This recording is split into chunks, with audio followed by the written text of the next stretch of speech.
এই যে মাহে রমাদান আল মুবারক আসছে, অনেক মানুষ কত ইবাদত বন্দেগী করতেছে, অনেক নামাজ পড়তেছে, রোজা রাখতেছে, তাহাজ্জুদের নামাজ আদায় করতেছে, কুরআনুল কারীমের খতম দিতেছে।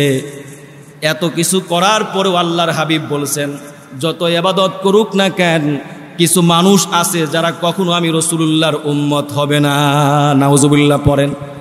আমার কথা নয়, বুখারী শরীফের 5063 নম্বর হাদিস, আল্লাহর হাবিব সাল্লাল্লাহু আলাইহি ওয়াসাল্লাম বলেছেন, ফামান রাগিবা আন সুন্নতি ফালাইসা মিন্নি।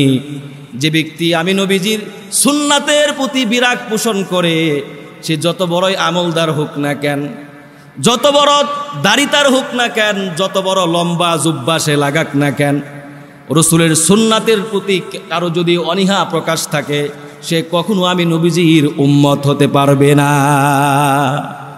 অনেক মানুষ দেখবেন দাড়ি টুপি দেখলেই তাদের গায়ের ভিতরে চুলকানি আরম্ভ হয়ে যায়। আছে না নাই? জোরে বলেন ভাই, আছে না নাই?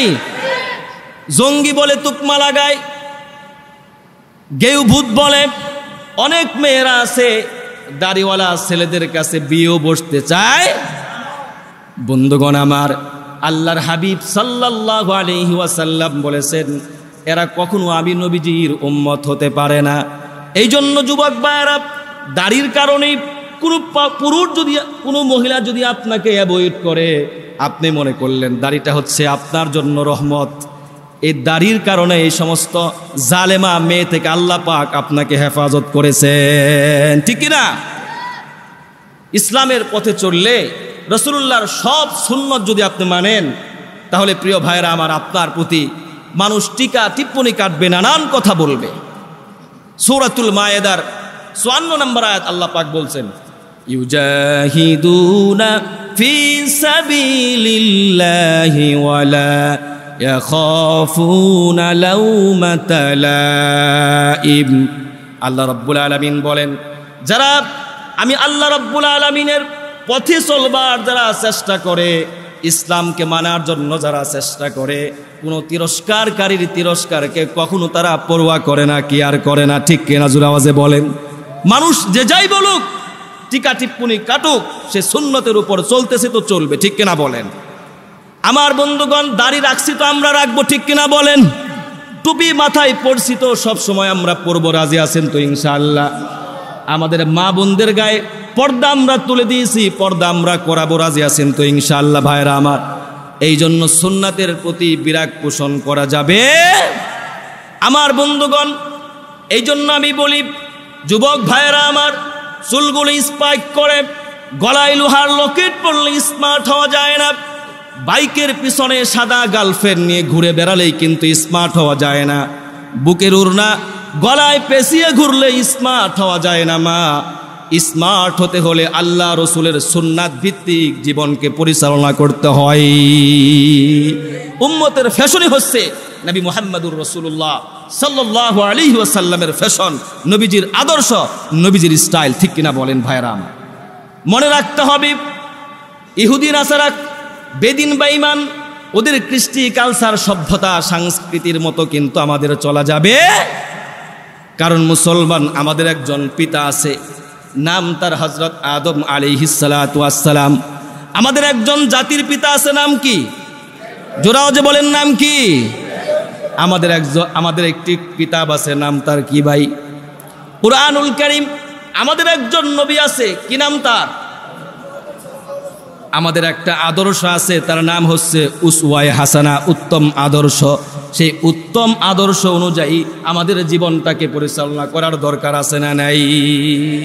আমাদের তো সব কিছু আল্লাহ পাক দিয়ে দিয়েছে। এই জন্য ভাইয়ারা আমার, সব কিছু আল্লাহ রসুলের সুন্নাত ভিত্তিক হতে হবে। আজকে যদি দাড়িকে জিজ্ঞেস করি, দাড়ি তুমি কার মতো? দাড়ি জবাব দেবে, এটা মুহাম্মদুর রাসূলুল্লাহর স্টাইলে দাড়ি। আজকে যদি চুলকে জিজ্ঞেস করি, চুল তুমি কার মতো? চুল জবাব দেবে, এটা মুহাম্মদুর রাসূলুল্লাহর তরিকায় চুল কাটা হয় নাই। আমার বন্ধুগণ, আজকে যদি আমার আপনার চরিত্রটাকে জিজ্ঞেস করি, চরিত্র তুমি কার মতো? চরিত্র জবাব দিবে, এটা মুহাম্মদুর রাসূলুল্লাহর মতো চরিত্র নয়, ঠিক কিনা বলেন ভাই? আজকে বড় আফসোস লাগে, নোংরা পানির ভয়ে হাঁটুর উপরে আমাদের কাপড় উঠে যায়, কাপড় আমরা তুলতে পারি। কিন্তু বন্ধুগণ আমার, জাহান্নামের ভয়ে, আল্লাহ রাব্বুল আলামিনের আযাবের ভয়ে পুরুষরা কেন টাকনুর উপরে আমরা প্যান্টটা তুলতে পারি না, জামাটা তুলতে পারি না, পোশাক কেন তুলতে পারি না? আমার বন্ধুগণ, এই জন্য বলি, আজকাল দেখা যায় অনেক মানুষ ফজরের নামাজের আগে ঘুম থেকে উঠে ডায়াবেটিসের জন্য তারা দৌড়াদৌড়ি করে, ঠিক কিনা বলেন? কিন্তু মুসলমান ভাই, আফসোসের সাথে বলি, ফজরের নামাজের আগে আপনি উঠতে পারলেন, ডায়াবেটিসের ভয়ে, আল্লাহর ভয়ে, জাহান্নামের ভয়ে কেন আপনি ফজরের নামাজটা পড়তে পারলেন না? ডাক্তারের কথা শুনে, পরামর্শ অনুযায়ী খাবারের মেনু আমরা চেঞ্জ করে দিতে পারি, ঠিক কিনা বলেন?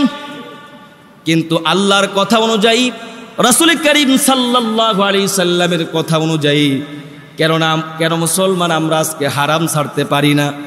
খাবারের মেনুটা চেঞ্জ করতে পারি না কেন? আমরা আজকে সুদ ছাড়তে পারি না, ঘুষ ছাড়তে পারি না? মুসলমান, কপাল পুরা মুসলমান ছাড়া আর আমরা কিছুই নই, ঠিক কিনা বলেন? আমার বন্ধুগণ, এই জন্য আল্লাহ রসুলের প্রতি ভালোবাসার থাকার দরকার আছে না নাই? নবীজির সুন্নতের প্রতি মুহাব্বত, ভালোবাসা তখনই আমাদের অন্তরের ভিতরে আসবে, যখন আল্লাহ রসুলের প্রতি ভালোবাসা আমাদের অন্তরে আসবে। নবীজির সুন্নতের প্রতি মুহাব্বত তখনই আসবে যখন আল্লাহর হাবিব সাল্লাল্লাহু আলাইহি সাল্লামকে আমরা ভালোবাসতে পারবো, ঠিক কিনা বলেন? আমার বন্ধুগণ, দেখেন, সুন্নাতের প্রতি বিরাগ পোষণ যদি কেউ করে, তার অবস্থা কেমন হয়? মুসলিম শরীফের 2021 নম্বর হাদিস। আমার বন্ধুগণ, এক লোক নবী করিম সাল্লাল্লাহু আলাইহি সাল্লামের সামনে বাম হাত দিয়ে খাচ্ছিল। কোন হাত দিয়ে বলেন ভাই? ইন্না রাজুলান আকালা ইনদা রাসূলিল্লাহি সাল্লাল্লাহু আলাইহি ওয়াসাল্লাম বিশিমালিহি। নবীজি বললেন, ফাকালা কুল বিয়ামিনিক, এই তুমি ডান হাত দিয়ে খাও। লোকটা তখন বলে, ক্বালা লাস্তাতিউ, ক্বালা লাস্তাতা'তা মা মানাহু ইল্লাল কিবরি, ক্বালা ফামা রাফা'হা ইলা ফি। লোকটা বলল, আমার ডান হাতে একটু প্রবলেম আছে। আসলে কোনো প্রবলেম নাই, কোনো সমস্যা নাই, তার অহংকারটাই, ইগুটাই আল্লাহ রসুলের সুন্নাত থেকে তাকে দূরে রেখেছে। এই যে অনীহা প্রকাশ করলো, মিথ্যে কথা বলল। বর্ণনাকারী বলেন, এরপর থেকে ওই লোকটাকে কোনোদিন ডান হাতটাকে তার মুখ পর্যন্ত আমি উঠাতে দেখি নাই, তুলতে দেখি নাই। আল্লাহ পাক তার ডান হাতকে অবশ করে দিয়েছে। এই জন্য রসুলের প্রতি ভালোবাসা থাকার দরকার আছে না নাই? পাইলে নিরালাই গো নবী, পাইলে নিরালাই, বলেন, পাইলে নিরালাই গো নবী, পাইলে নিরালাই। দুই কদমে চুমু খাবো, দুই কদমে চুমু খাবো, চরণ ধুলি মাখবো গায়ে, পাইলে নিরালাই গো নবী, পাইলে নিরালাই। ঠিক কিনা বলেন ভাই? আমার বন্ধুগণ, কথা বলতেছিলাম, নবী করিম সাল্লাল্লাহু আলাইহি ওয়াসাল্লামের সুন্নতের প্রতি যারা বিরাগ পোষণ করবে, তারা কখনো আল্লাহ রসুলের উম্মত হতে পারে। 2 নম্বরে, এটি আমার কথা নয়, আদাবুল মুফরাদের 355 নম্বর হাদিস। আল্লাহর হাবিব বলছেন, মান লাম ইয়ারিফ হাক্ক কাবীরিনা ওয়া ইয়ারহাম সগীরানা, যারা বড়দের রেসপেক্ট করে না, সম্মান করে না, ছোটদের যারা স্নেহ করে না, রাসূলুল্লাহ বলেছেন তারা কখনো আমি নবীজির উম্মত হতে পারে না। ঠিক কিনা? আমার ভাইয়েরা, আগে আমরা দেখতাম আমাদের এক ক্লাস সিনিয়র যারা আছে তাদের প্রতি যেই সম্মান, ভক্তি, শ্রদ্ধা আমাদের ছিল, আজকাল মুসলমান স্কুলের ছাত্ররাও অনেক সময় টিচারকে এমন সম্মান করে না, সন্তানরাও মা বাপকে তেমন সম্মান করে না। ঠিক কিনা বলেন ভাই? সম্মান করতে হবে, কারণ রাসূল পাক সাল্লাল্লাহু আলাইহি ওয়াসাল্লাম বলেছেন, আবু দাউদ শরীফের 4843 নম্বর হাদিস, 3 শ্রেণীর মানুষকে সম্মান করা স্বয়ং আল্লাহ রাব্বুল আলামিনকে সম্মান করার অন্তর্ভুক্ত। সুবহানাল্লাহ পড়েন। ইন্না মিন ইজলালিল্লাহি ইকরামাদিস শাইবাতিল মুসলিম ওয়া হামিলিল কুরআনি গায়রিল গালি ফীহি ওয়াল জাফি আনহু ওয়া ইকরামাদিস সুলতানিল মুকসিদ। 1 নাম্বার, বৃদ্ধ বাবাজি, বড় মানুষকে শ্রদ্ধা করা, সম্মান করা। 2 নম্বরে কোরআনের হাফেজ আলেম উলামাদেরকে সম্মান করা, 3 নম্বরে ইনসাফগার বাদশা যারা আছে তাদেরকে সম্মান করা। এই 3 শ্রেণীর মানুষকে সম্মান করলে কাকে সম্মান করা হয়? জোরাও যে বলেন না ভাই, কাকে সম্মান করা হয়? এই জন্য সম্মান করবো তো আমরা ইনশাআল্লাহ। ছোটদের প্রতি স্নেহ রাখার দরকার আছে না নাই? আল্লাহর হাবিব সাল্লাল্লাহু আলাইহি সাল্লাম রাস্তা দিয়ে কোনো বাচ্চাদেরকে যখন দেখতে পেতেন সাথে সাথে তার মাথায় হাত বুলিয়ে দিতেন, মহব্বত করতেন, ভালোবাসতেন। দূর থেকে নবীজি সালাম জানায় দিতেন। হযরতে আনাস বলেন, আল্লাহর নবী সাল্লাল্লাহু আলাইহি সাল্লামের সঙ্গে আমি 7 থেকে 10টি বছর ছিলাম। নবী করিম সাল্লাল্লাহু আলাইহি সাল্লাম কখনো বলে নাই লিমা সনাতা ফালতা কাদা ও কাদা, আনাস এটা কেন করছো, এটা কেন করো নাই? হাল্লা ফালতা কাদা ও কাদা, এই দুষ্টা কেন তুমি করলে? তোমার হাত থেকে কেন এই পানির গ্লাসটা পড়ে ভেঙে গেল? এটা কেন নষ্ট হয়ে গেল? কোনোদিন আল্লাহর হাবিব আমাকে শাসাই নাই। আজকে আমরা মুসলমান, অনেক মানুষ দেখবেন বিশেষ করে মাহে রমাদান আল মুবারকি কিংবা জুমার দিন ছোট বাচ্চাদের পিছন থেকে যদি হই হুল্লোড় আওয়াজ শুনতে পায়, অনেক বড় ভাইয়েরা আছেন ইমাম সাহেবের পিছনে সে পারতেছে না, নামাজটা ছেড়ে তাকে ধরবে, রাগে গড় গড় করতেছে, ঠিক কিনা বলেন? দরুদ শরীফ পড়া বাদ দেয়, আত্তাহিয়াত পড়া বাদ দেয়, রাগ, হুজুর শুধু সালামটা ফিরিয়ে নেক, এরপরে ঠেলা বুঝাবো কার পোলা ওইটা, ঠিক কিনা বলেন? সালামটা ফিরিয়ে বলতে আরম্ভ করে কার পোলার ওইটা, কে আসছে রে ওইটা। অথচ মুসলমান এই যে ছোট বাচ্চা যেই বয়সে মসজিদে আসছে ওই লোকটা কিন্তু এই বয়সে মসজিদে চিনে নাই, ঠিক কিনা বলেন? এই জন্য অ্যাপ্রিসিয়েট করবো, পারলে তাদেরকে চকলেট দেব। যেই মসজিদে পিছনে ছোট বাচ্চাদের আনাগুনা পাওয়া যায় না, সুরগুলের আওয়াজ পাওয়া যায় না, মনে করবেন ওই মসজিদের সামনের ভবিষ্যৎ অন্ধকার, নামাজি হচ্ছে না, ঠিক কিনা বলেন ভাই?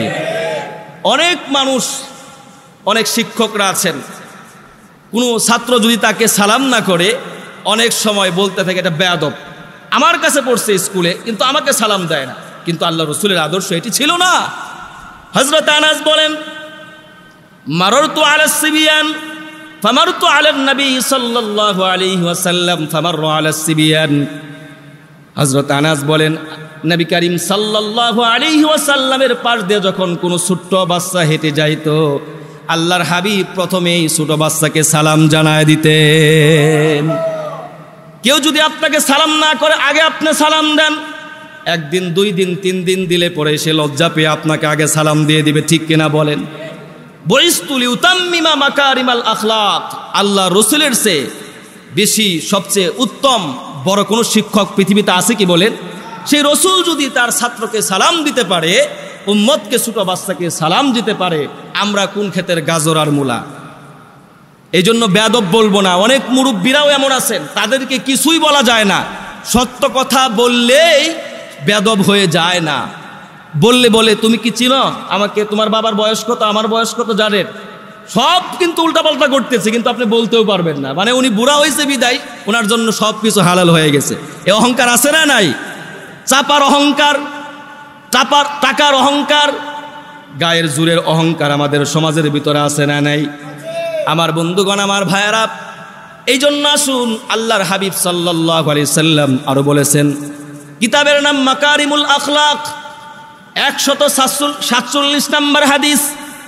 আল্লাহর হাবিব সাল্লাল্লাহু আলাইহি ওয়াসাল্লাম বলেছেন, লাইসা বিন উম্মতি ওয়া ইয়ারিফ লিআলিমিনা হাক্কাহু, যারা আমার উম্মতের উলামা ইকরামদেরকে যারা সম্মান করে না, আলেমদের যারা হক আদায় করে না, তারা কখনো আমি রাসূলুল্লাহর উম্মতের অন্তর্ভুক্ত হতে পারে না।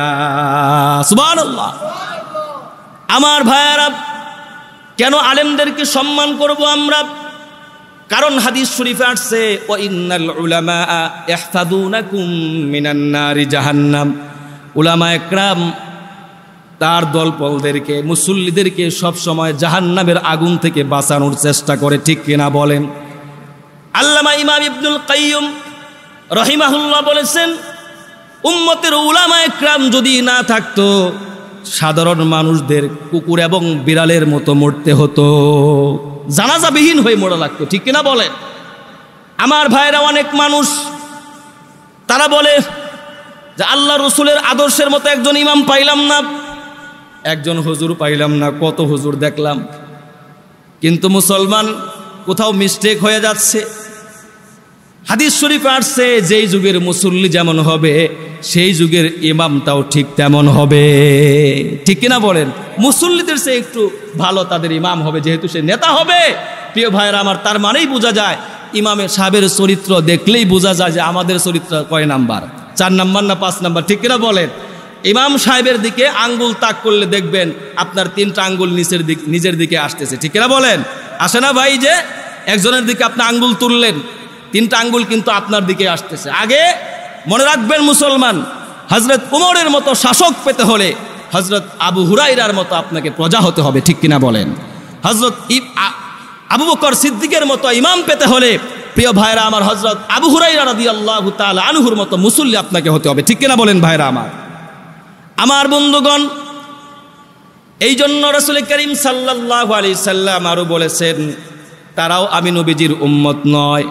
মাজমাউজ জাওয়াইদের ভিতরে হাদিস খানা আসছে, লাইসা মিন্না মান তাতায়্যারা আও তুতায়্যারা লাহু আও তাকাহানা আও তুকুহিনা লাহু আও সাহারা আও সুহিরা লাহু ওয়া মান আতা কাহিনান ফাসাদ্দাকাহু বিমা ইয়াকুলু ফাকাদ কাফারা বিমা উনজিলা আলা মুহাম্মদ সাল্লাল্লাহু আলাইহি ওয়াসাল্লাম। আল্লাহর হাবিব বলছেন, যে ব্যক্তি ভাগ্যের ভালো মন্দ যাচাই করবার জন্য পাখি উড়ায়া দেয়, যার জন্য উড়ায়া দিল। যে ব্যক্তি মানুষের ভাগ্য গণনা করলো, যার জন্য গণনা করা হলো। যে ব্যক্তি জাদু করলো, যার জন্য জাদু করলো। যে ব্যক্তি কোনো গণকের কাছে গেল, নবীজি বলছেন তারা তো আমি নবীজির কখনো উম্মত হতে পারে না। শুধু তাই নয়, তারা যেন এমন একটা কাজ করলো আমি রাসূলুল্লাহর উপর যা কিছু নাজিল হয়েছে সব কিছু যেন সে অস্বীকার করলো। নাউজুবিল্লাহ পড়লেন না? এই জন্য কোনো গণকের কাছে যাব আমরা? আমার ভাইয়েরা মনে রাখতে হবে, কোনো গণক কোনোদিন মানুষের ভালো মন্দ যাচাই করতে পারে না, ঠিক কিনা বলেন? ভালো মন্দের স্রষ্টাকে, ভালো মন্দের স্রষ্টা যিনি, সব প্রশংসা তার, গুণগরিমা তারি যিনি, রূপের রূপকার, ঠিক কিনা বলেন? সমকক্ষ সমতুল্য উপমা নাই তার, পিতা পুত্র চাচা খালা নাহি যে আল্লাহর, পিতা পুত্র চাচা খালা নাহি যে আল্লাহ, ঠিক কিনা বলেন? এই জন্য রাসূলে পাক বলছেন সব সময় দোয়া করবে এইভাবে। হাদিস খানা আসছে মুসনাদে আহমদ ইবনে হাম্বলের 7045 নম্বর হাদিস, আল্লাহুম্মা লা খায়রা ইল্লা খায়রুক, পড়েন আমার সাথে, আল্লাহুম্মা লা খায়রা ইল্লা খায়রুক ওয়ালা তায়রা ইল্লা তায়রুক। জোরে আওয়াজে বলেন না ভাই, ওয়ালা ইলাহা গায়রুক। হায় আল্লাহ তাআলা, তোমার কল্যাণ ছাড়া কোনো কল্যাণ নাই, তোমার অকল্যাণ ছাড়া কোনো অকল্যাণ নাই, তুমি ছাড়া আল্লাহ কোনো ইলাহ নাই, ঠিক কিনা বলেন? আমার বন্ধুগণ, আল্লাহর হাবিব সাল্লাল্লাহু আলাইহি ওয়াসাল্লাম আরো বলেছেন তিরমিজি শরীফের 2695 নম্বর হাদিস, লাইসা মিন্না মান তাশাব্বাহা বিগায়রিনা ওয়ালা তাশাব্বাহু বিল ইয়াহুদ ওয়ালা বিন নাসারা ফাইন্না তাসলিমাল ইয়াহুদিল ইশারাতু বিল আকুফি। আর যারা খ্রিস্টান যারা রয়েছে, এই খ্রিস্টানরা তাদের অভিবাদন হচ্ছে তারা সব সময় হাতের তালু দিয়ে ইশারা করে। কি দিয়ে ইশারা করে? জোরে বলেন না ভাই, রোজা কষ্ট লাগতেছে? কার কার কষ্ট হচ্ছে হাত জাগান। একজনেরও না, তাহলে আওয়াজ জোরে দিতে পারবো তো ইনশাআল্লাহ ভাই। ইহুদিরা খ্রিস্টানরা সব সময় হাতের তালু দিয়ে ইশারা করে। কি দিয়ে ইশারা করে? আমরা কি ইশারা করি না? অভিবাদন জানাই না? ছোট বাচ্চাদেরকেও তো শিখাই, চাটা বলতে শিখাই, বাই বাই বলতে শিখাই। সমাজের ভিতরে খ্রিস্টানদের কৃষ্টি কালচার সভ্যতা সংস্কৃতি আমরাই তো চালু করতেছি সন্তানদের ভিতরে, ঠিক কিনা বলেন? যতই নামাজ পড়ি না কেন, এই সংস্কৃতি যদি আমাদের সমাজে থাকে, আমাদের পরিবারে থাকে, আল্লাহর হাবিব বলছেন সুপারিশ করা তো দূরের কথা, আমি নবীজি কখনো তাদেরকে উম্মত বলে অ্যাকসেপ্ট করবো না, পরিচয় দিব না। নাউজুবিল্লাহ পড়েন। আল্লাহর নবী সাল্লাল্লাহু আলাইহি সাল্লাম আরো বলেছেন মুসনাদে আহমদ ইবনে হাম্বলের 2য় খণ্ড 6580 নম্বর হাদিস, লাইসা মিন্না মান তাশাব্বাহা বির রিজালি বিনান নিসা ওয়ালা মান তাশাব্বাহা বিন নিসাই বিনার রিজাল। যেই সমস্ত নারীরা পুরুষদের সাদৃশ্যতা অবলম্বন করে, যেই সমস্ত পুরুষরা নারীদের সাদৃশ্যতা অবলম্বন করে, তারা কখনো আমি নবীজির উম্মত হতে পারে না। ঠিক কিনা বলেন? এগুলো আমাদের সমাজে আছে না নাই? ইসলাম বলেছে নারীদেরকে, মহিলাদেরকে টাকনুর নিচে পোশাক পরবে, পুরুষদের বলেছে টাকনুর উপরে পরবে। আজকাল সমাজের ভিতরে দেখা যায় পুরোই উল্টা। ঠিক কিনা বলেন? আমার বন্ধুগণ, এই জন্য আমি বলি, ছেলেরা হতে চায় নারী, মুখে রাখে না দাড়ি। ঠিক কিনা বলেন? কানে পরে দুল, মাথায় লম্বা চুল, টেনশন লাগে হায় কখন জানি ছেলেরা আবার শাড়ি পরতে চায়। ঠিক কিনা বলে? মেয়েরা হতে চায় ছেলে, উড়না দেয় ফেলে, গায়ে দেয় শার্ট, হতে চায় স্মার্ট, টেনশন লাগে হায় কখন জানি মেয়েরা আবার লুঙ্গি পরতে চায়। আমার মায়েরা, এই জন্য নারীদের সাদৃশ্যতা আপনাকে অবলম্বন করতে হবে, পুরুষদের সাদৃশ্যতা অবলম্বন করা যাবে। যারা যুবক ভাই আছে, পুরুষদের পোশাক আপনাকে পরিধান করতে হবে, নারীদের পোশাক ক্রয় করা যাবে। নারী তুমি ফুলের মতো সবাই তোমায় চায়, নারী তুমি ফুলের মতো সবাই তোমায় চায়, প্রভুর প্রিয় হতে তুমি বুরকা পরো গায়ে, প্রভুর প্রিয় হতে তুমি বুরকা পরো গায়ে। ঠিক কিনা বলেন? আমার বন্ধুগণ, আমার ভাইয়ারা, এই জন্য মুসলিম শরীফের হাদিস, আল্লাহর হাবিব সাল্লাল্লাহু আলাইহি ওয়াসাল্লাম মুসলিম শরীফের 102 নম্বর হাদিসের ভিতরে বলছেন, মান হামালা আলাইনা সিলাহা ফালাইসা মিন্না, মান গশানা ফালাইসা বিন্না। যারা মুসলমান হয়ে মুসলমানদের বিরুদ্ধে তলোয়ার তাক করলো, পিস্তল ধরলো, ছুরি দিয়ে আঘাত করলো, তারা কখনো আমি রাসূলুল্লাহর উম্মত হতে পারে। আজকাল দেখা যায় বিশেষ করে ঈদের সময়, এই যে ওয়ালটনের সামনে কয়েকদিন আগে হলো, প্রতিদিনই নাকি হয়, রাতের বেলা মুসলমান আস্তে করে সালাম দিয়ে সুন্দর করে দাঁড়িয়ে যায়, পিস্তল একটা নিয়ে, চাকু একটা নিয়ে, যা আছে সব কিছু দিয়ে দেন, সম্মানের সাথেই বলে। এরকম লোক, এরা কি হিন্দু নাকি বলেন? মুসলমানের ঘরের সন্তান। আল্লাহর হাবিব বলছেন এরা কখনোই আমি নবীজির উম্মত হতে পারে। আমার ভাইয়ারা, যারা রাসূল পাক সাল্লাল্লাহু আলাইহি ওয়াসাল্লাম আরো বলেছেন, যারা মুসলমান হয়ে মুসলমানকে ধোঁকা দেয়, তারা কখনো আমি নবীজির উম্মত হতে পারে নাই। আমার বন্ধুগণ, বুখারী শরীফের 1297 নম্বর হাদিস, লাইসা মিন্না মান দারাবাল খুদুদা আও শাক্কাল জুয়ুবা আও দাআ বিদাওয়াতিল জাহিলিয়া। কোনো মানুষ যখন মৃত্যুবরণ করে, মৃত ব্যক্তির সুখ প্রকাশ করার জন্য যারা নিজের গাল নিজে থাপড়ায়, নিজের গায়ের জামা নিজে টানে, এ জাহিলি যুগের মতো জুড়ে জুড়ে চিৎকার করে কান্নাকাটি করে, আল্লাহ রসুল সাল্লাল্লাহু আলাইহি ওয়াসাল্লাম বলেছেন, তাদের সুপারিশ করা তো দূরের কথা, আমি নবীজি কখনো তাদেরকে উম্মত বলে পরিচয় দেব? আমার ভাইয়ারা, নবী করিম সাল্লাল্লাহু আলাইহি ওয়াসাল্লাম আরো বলেছেন, লাইসা মিন্না মান লাম ইয়াখুয মিন শারিবিহি ফালাইসা মিন্না।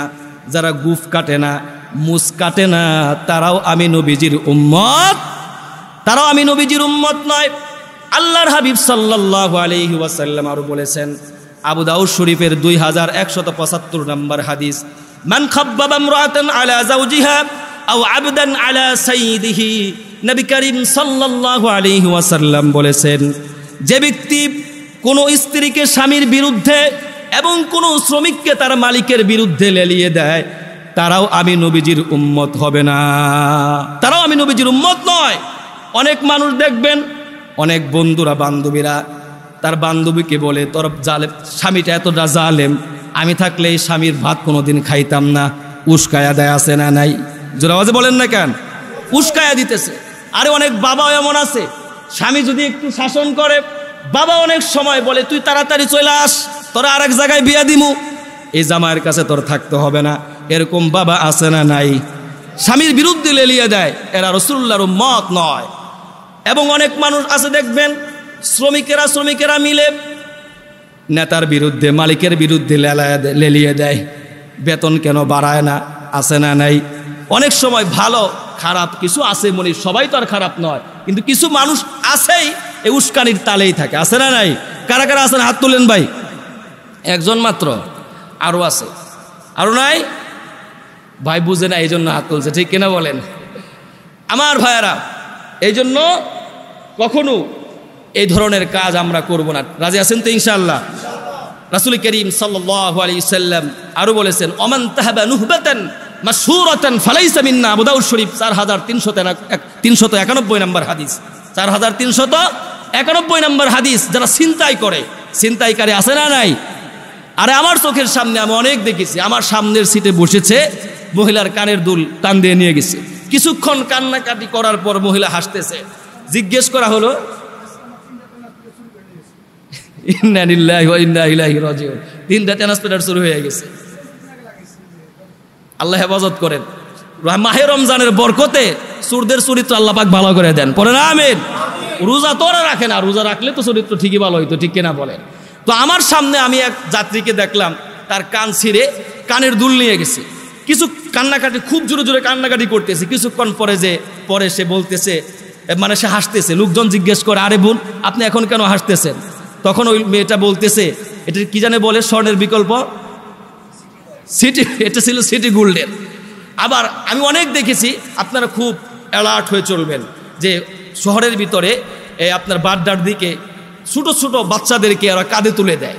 ওই যে ফোনে কথা বলে জানালার কাছে ছোটো বাচ্চারা করে কি, ওই টান দিয়ে মোবাইলটা নিয়ে চলে আসে। এরকম অনেক আমি দেখেছি। আল্লাহ পাক আমাদেরকে হেফাজত করেন। রাসূলুল্লাহ বলেছেন, এরা আমি নবীজির উম্মত নয়। আমার ভাইয়ারা, বুখারী শরীফের 7527 নম্বর হাদিস, লাইসা মিন্না মান লাম ইয়াতাগান্না বিল কুরআন। যারা কুরআনুল কারীম সুন্দর সুর দিয়ে পড়ে না, তারা কখনো আমি নবীজির উম্মত হতে পারে না। এই যে রমজান চলে গেল, আমি তো প্রায়ই বলি, রমজানের আসলে কোনো সম্মান নাই।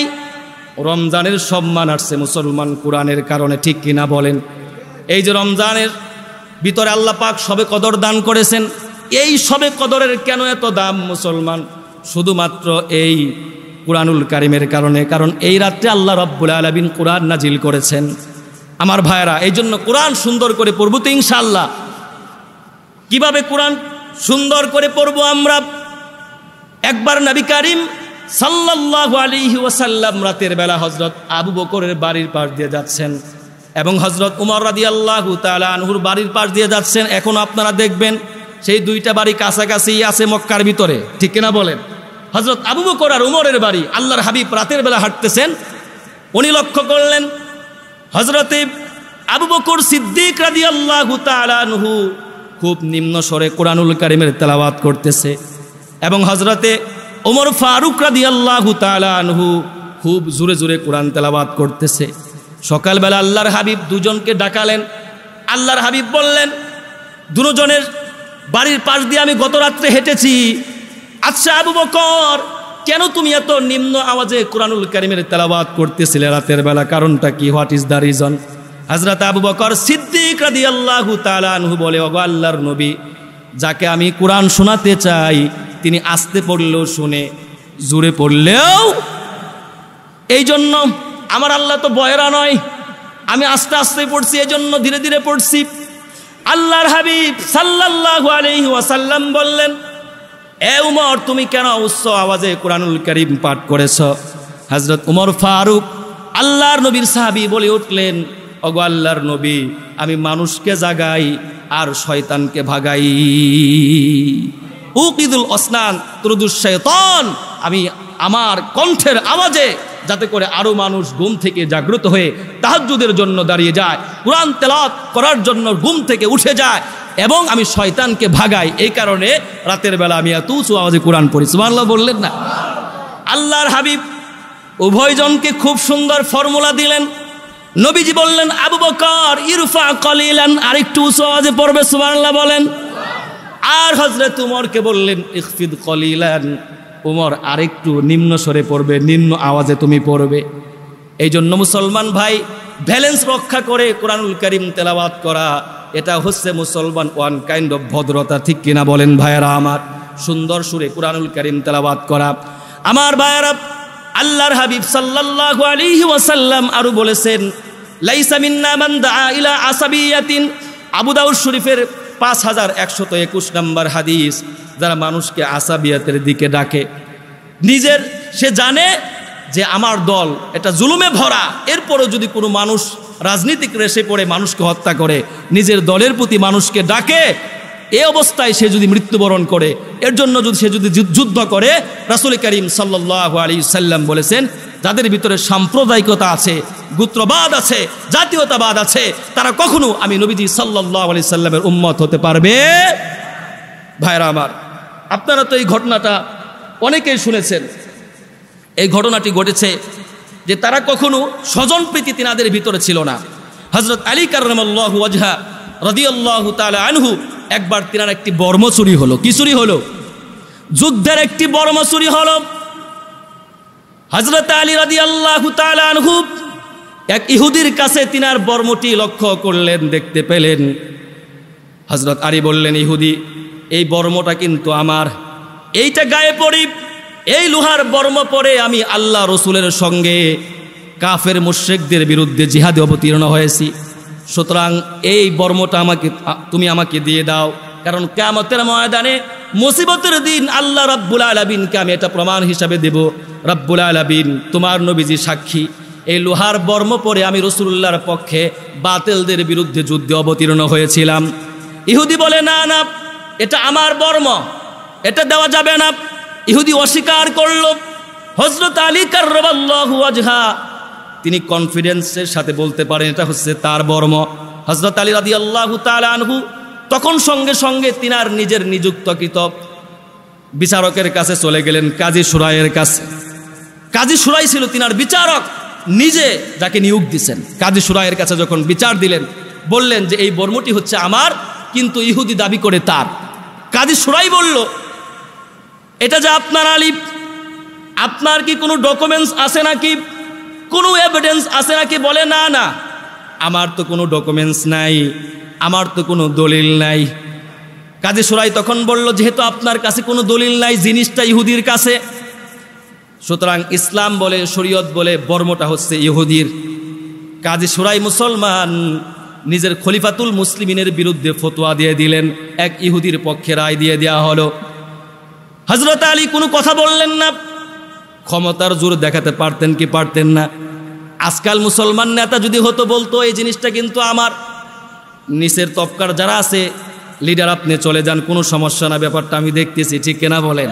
ব্যাপারটা আমি দেখতেছি। আরে কি বলেন, ওই জিনিস তো এনে দেবো, আরও যেটা না আছে ওইটাও এনে দিব না, ঠিক কিনা বলেন? কিন্তু কাজী সুরাই তা করলেন না। বললেন, এটা যেহেতু আপনার কাছে কোনো দলিল নাই, জিনিসটা যেহেতু আছে ইহুদির কাছে, সুতরাং এটা ইহুদির সম্পদ। ইহুদি এত চমৎকার বিচার দেখে কিছু দূর যাবার পরে ব্যাক করলেন, অ্যাবাউট টার্ন করলেন, ঘুরে এসে সঙ্গে সঙ্গে কালেমা পড়ে মুসলমান হয়ে গেলেন। আর বলে উঠলেন, যেই ধর্মের ভিতরে খলিফাতুল মুসলিমিনের বিরুদ্ধে বিচার চলে যায়, এরপরেও সে কোনো ক্ষিপ্রতা দেখায় না, কখনো সে রাগ করে না, আমার বিরুদ্ধে কোনোদিন কোনটা অ্যাকশন নিল না, নিজের নিয়োগকৃত বিচারকের বিরুদ্ধেও কোনো কথা বলল না। অবশ্যই আমি জানি সত্যি তো এটা আমি চুরি করেছি। হযরত আলীও ভালো করে জানে এটা হচ্ছে তার।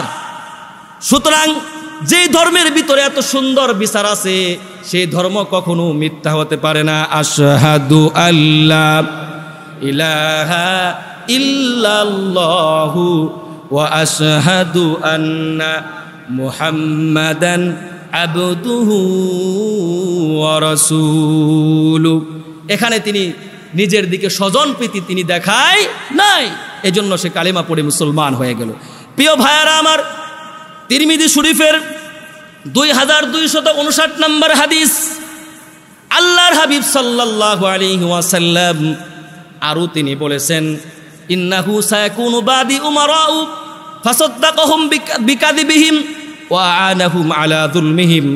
এমন কিছু আমার পরে এমন কিছু শাসক গোষ্ঠী থাকবে যারা সত্যকে মিথ্যা বানিয়ে প্রচার করবে, মিথ্যাকে সত্য বানিয়ে প্রচার করবে। এমন আছে না নাই? এরা তো জুলুম করবেই, কিন্তু তাদের এমন কিছু ছেলাপেলা থাকবে, ওয়া আনাহুম আলা যুলমিহিম, তারা তাদের জুলুমের সহযোগিতা করবে, সাহায্য করবে। যারা এমন কাজ করবে, লাইসা মিন্নি ওয়ালাস্তু মিনহু, আল্লাহ রাসূল বলছেন তারা কখনো আমি নবীজির উম্মত হতে পারবে না। আমার ভাইয়ারা, হাদিসটা আসছে সুনান ইবনে মাজার 2319 নম্বর হাদিস, মানিদ্দাআ মা লাইসা লাহু ফালাইসা মিন্না ফালইয়াতাবাওয়া মাকআদাহু মিনান নার। যে ব্যক্তি এমন কোনো জিনিসের দাবি করলো যেটা তার জিনিস নয়, রাসূল করিম সাল্লাল্লাহু আলাইহি সাল্লাম বলেছেন সেও আমি নবীজির উম্মত নয়, বরং তার ঠিকানা হচ্ছে আল্লাহর জাহান্নাম। এবং দাবি করি কি করি না আমরা বলেন? জিনিসটা আমার নয় আমরা জানি, এরপরেও আমরা দাবি করি এটা হচ্ছে আমার জিনিস। করি না এরকম অভ্যাস? আছে না নাই? বলেন কার কার আছে? একজনেরও নাই। এক হাত জায়গা নিয়ে জমি নিয়ে দ্বন্দ্ব আমাদের সমাজে আছে না নাই? আছে না নাই বলেন? আমরা দাবি করি এটা হচ্ছে আমার সম্পদ, প্রতিবেশী বলতেছে এটা হচ্ছে আমার সম্পদ। একটা ঘটনা পাই আমি বলে থাকি। এক লোক গেছে হযরত উমর রাদিয়াল্লাহু তাআলা আনহুর কাছে বিচারের জন্য। গিয়ে বললেন খলিফাতুল মুসলিমিন কোথায়? বাড়ির লোকজন বলে দিলেন এইমাত্র কিছুক্ষণ আগে খলিফাতুল মুসলিমিন এই রাস্তা দিয়ে গেছে। লোকটা গিয়ে দেখে খলিফাতুল মুসলিমিন, যিনি রাষ্ট্রপতি তখনকার সময়ে, প্রধানমন্ত্রী, তিনি একটা বালতি দিয়ে কূপ থেকে পানি তুলতেছেন, তুলে তুলে কলসির ভিতরে রাখতেছেন।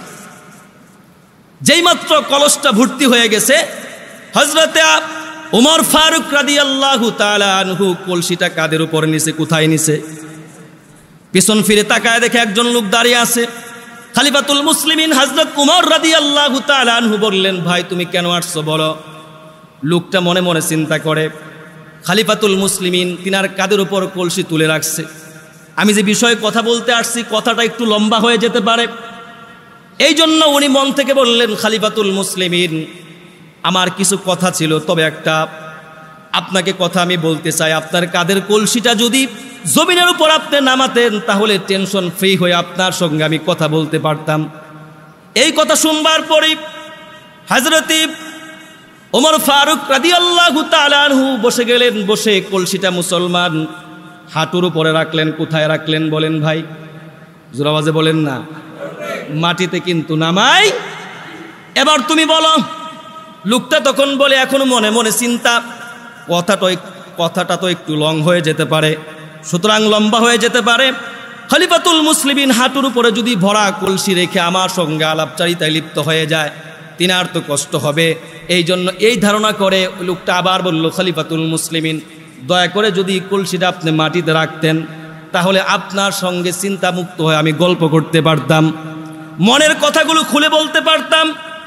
এই কথা বলবার পর খলিফাতুল মুসলিমিন হযরত উমর রাদিয়াল্লাহু তাআলা আনহুর চেহারার ভিতরে মুসলমান চিন্তার ছাপ ভেসে উঠল। তার চেহারার ভিতরে মুসলমান একটু রাগ ভেসে উঠল, চেহারাটা একটু কালো হয়ে গেল। উনি বলল, ভাই বারবার তুমি কেন আমাকে জোরাজুরি করতেছো? তুমি কি জানো না যেই জমিনের উপর বসে আছি এই জমিনের মালিক আমি উমর নয়, এই জমিনের মালিক হচ্ছে আরেকজন মদিনার সাধারণ মানুষ। তুমি কি দেখো না এই যে কলসির নিচে এখনো ভিজা আছে, ভেজা কলসিটা যদি আরেকজনের জমিতে রাখি, আরেকজনের জমিন থেকে মাটি তো আমার কলসির পিছনে লেগে যাবে।